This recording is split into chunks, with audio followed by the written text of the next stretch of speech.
Mi nombre es Javier, tengo 45 años, y construí mi vida sobre una base que creía de granito, la confianza.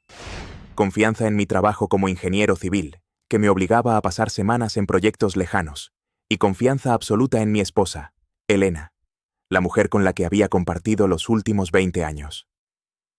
Nuestra casa no era solo una estructura de madera y ladrillo. Era el mapa de nuestra historia. Cada marca en el marco de la puerta medía el crecimiento de nuestros hijos, ya mayores e independizados. Cada rincón guardaba el eco de una cena de aniversario o una tarde de películas.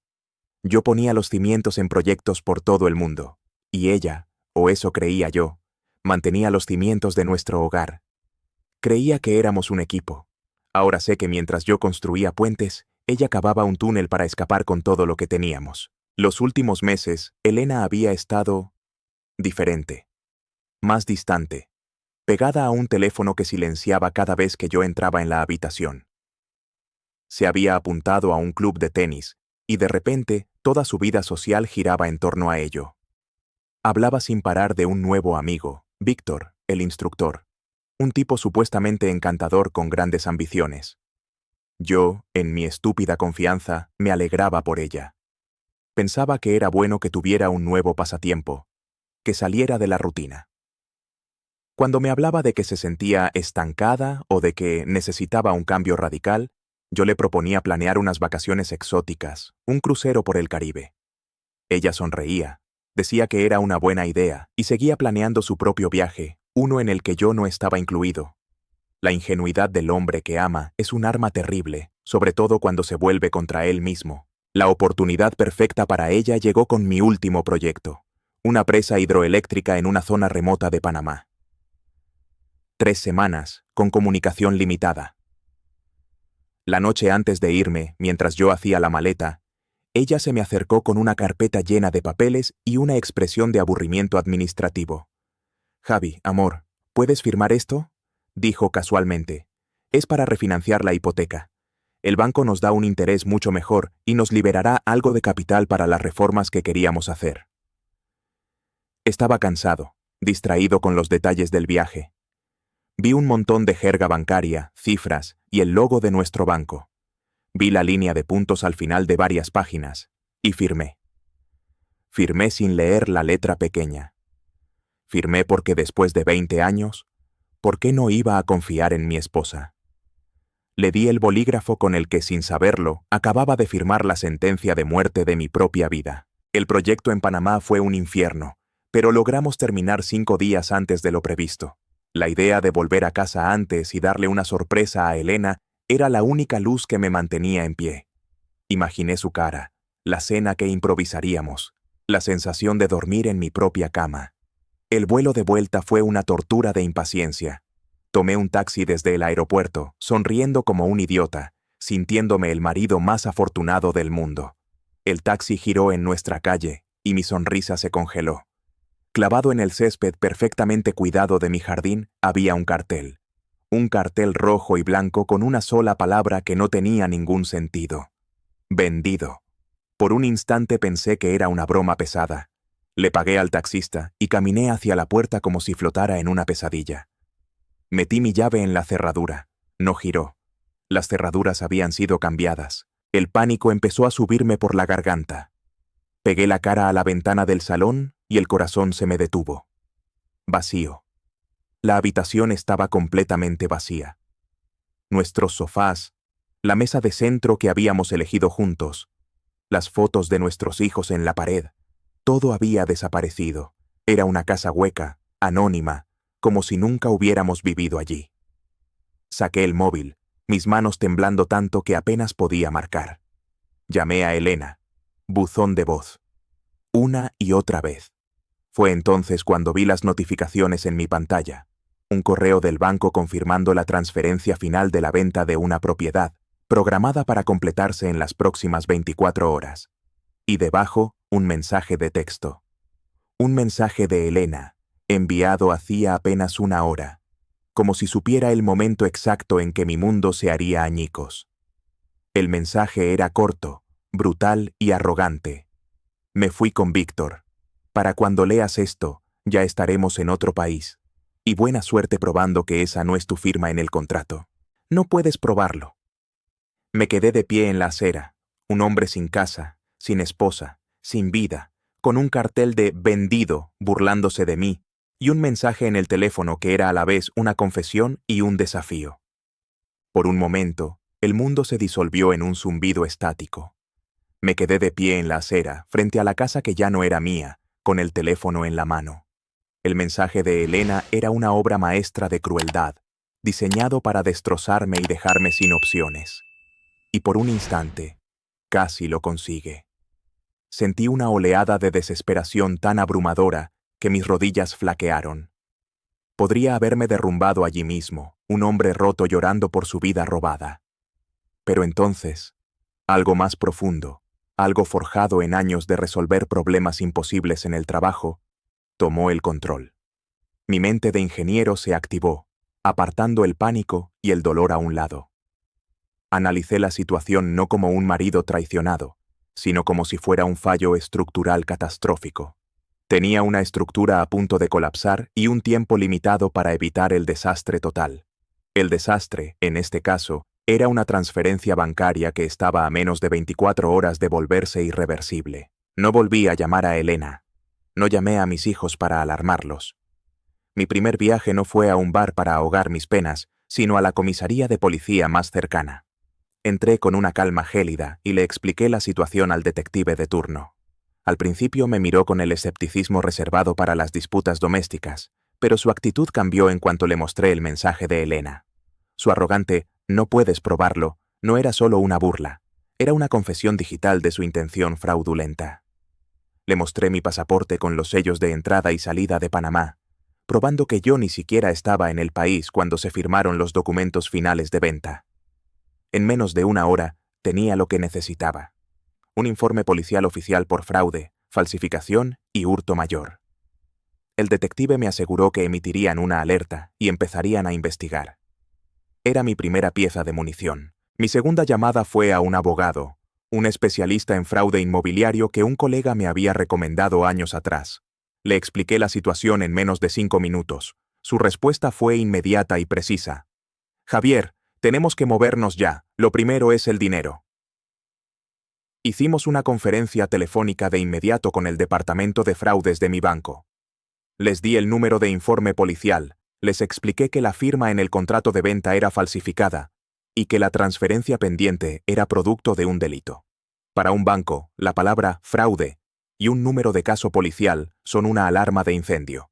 Para protegerse de cualquier responsabilidad legal, el agente me informó que pondrían una congelación inmediata en la transferencia hasta que la investigación policial arrojara resultados. Primer objetivo cumplido. El dinero estaba bloqueado. Elena y Víctor podían estar en un avión, pero su paracaídas dorado no se iba a abrir. Ahora venía la parte que prometía el título, mi pequeña sorpresa. Con el dinero congelado, mi siguiente objetivo era la casa. El comprador, quienquiera que fuese, era ahora una víctima en este fraude tanto como yo. Necesitaba informarles, no solo por decencia, sino porque su pánico sería mi mejor arma. A través de los registros públicos en línea, mi abogado encontró el nombre de la compradora en menos de 10 minutos, una doctora llamada Anabel Ríos. Su correo electrónico profesional fue fácil de encontrar. Me senté en el vestíbulo de la oficina de mi abogado y con su supervisión redacté el correo más calmado y devastador de mi vida. El asunto era simple. Notificación urgente sobre la propiedad en 123 Calle del Roble. El cuerpo del correo era breve y profesional.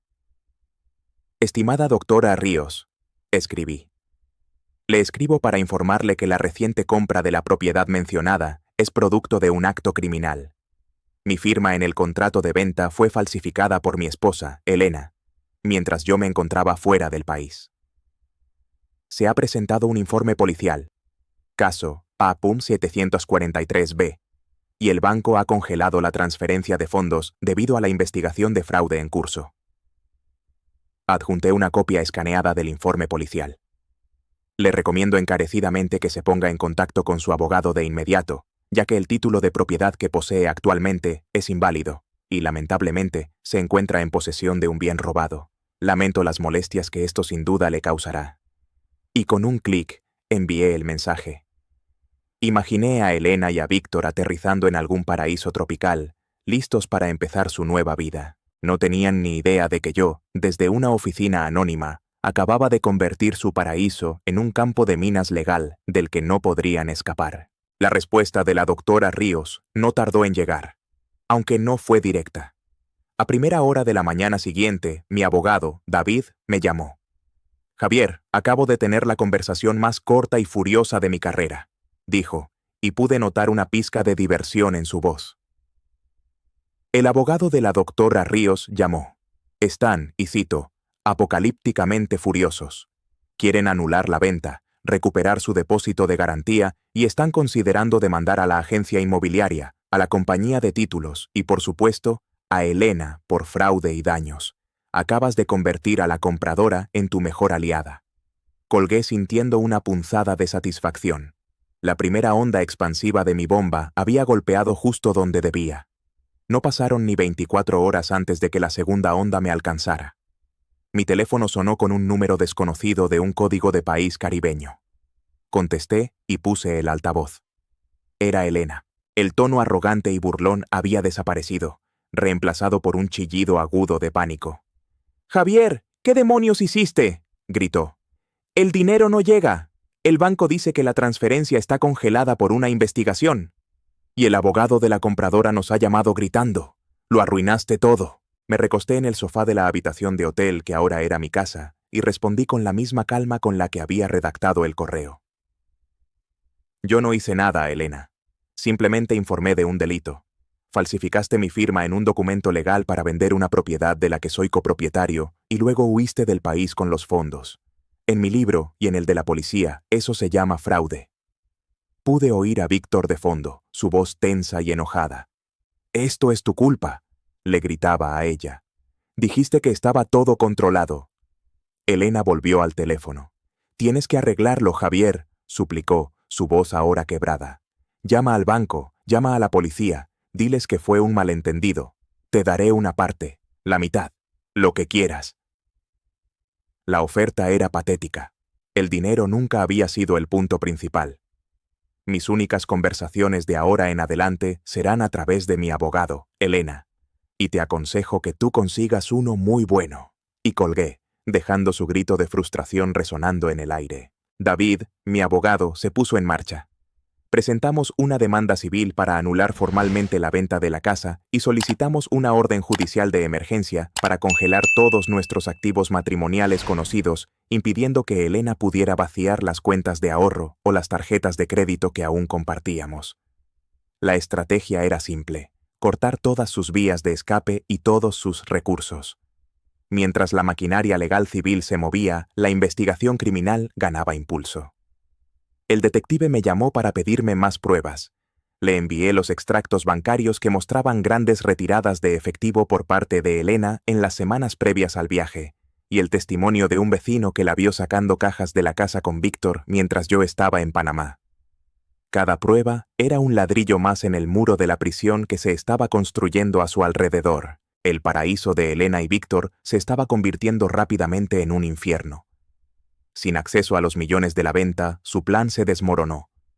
Se quedaron atrapados en un resort de lujo con facturas que se acumulaban y sin los fondos para pagarlas. La prueba de su desesperación llegó una semana después, en forma de un largo y caótico mensaje de texto de Elena a las 3 de la mañana.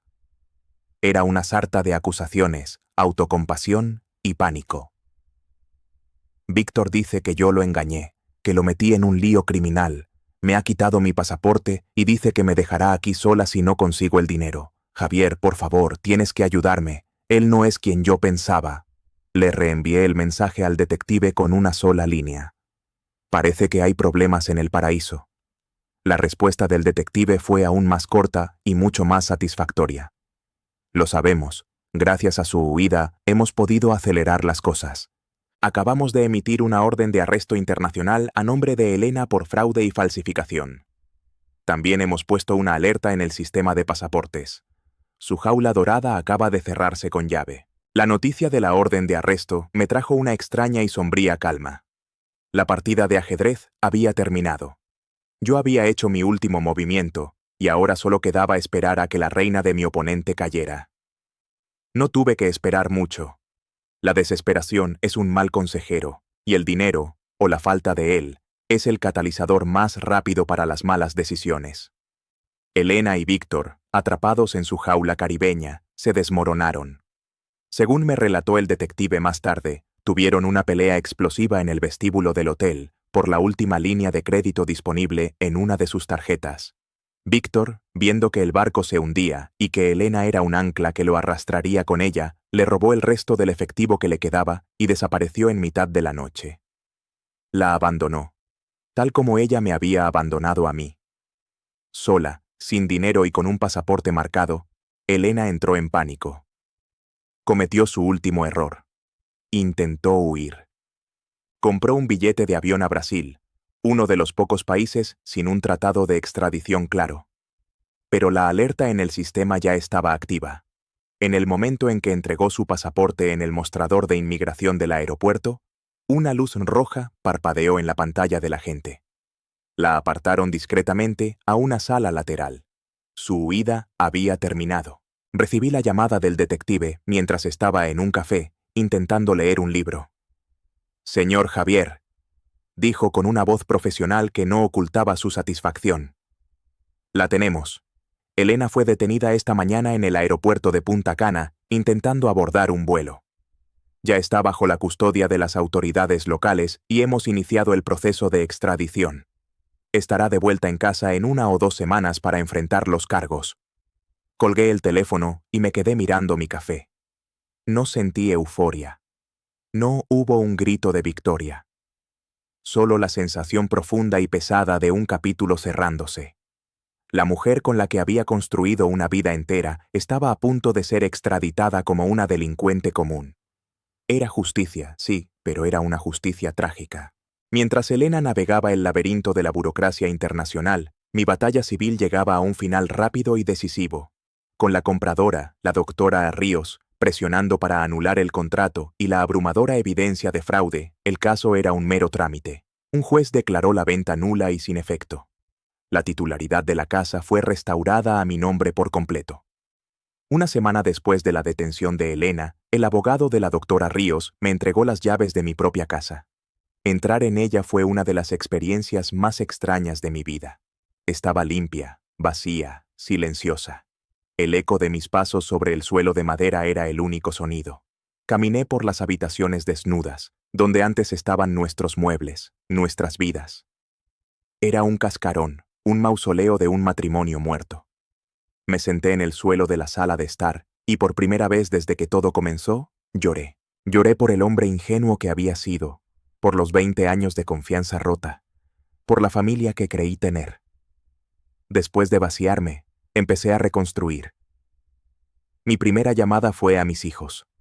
Les conté toda la historia, sin filtros, sin suavizar la traición de su madre. Escucharon en silencio, y su respuesta fue mi ancla en la tormenta. «Estamos contigo, papá, al 100%. Su apoyo fue el permiso que necesitaba para empezar a sanar de verdad. Contraté a pintores. Borré los colores que ella había elegido con capas de un blanco fresco y nuevo. Tiré las pocas cosas que había dejado atrás. La casa dejó de ser un recordatorio de lo que había perdido y empezó a sentirse como un lienzo en blanco para lo que vendría. La extradición se completó. Elena estaba de vuelta, en una celda, esperando su primera comparecencia. Su abogado de oficio, un hombre joven y desbordado, contactó con David. La oferta era la que esperábamos. Elena se declararía culpable de los cargos menores. Aceptaría un divorcio inmediato en el que yo me quedaría con el 100% de los activos matrimoniales y no disputaría nada si yo, a cambio, hablaba con el fiscal y pedía clemencia en su sentencia por los cargos de fraude y falsificación. Me presentaron su destino en una bandeja de plata.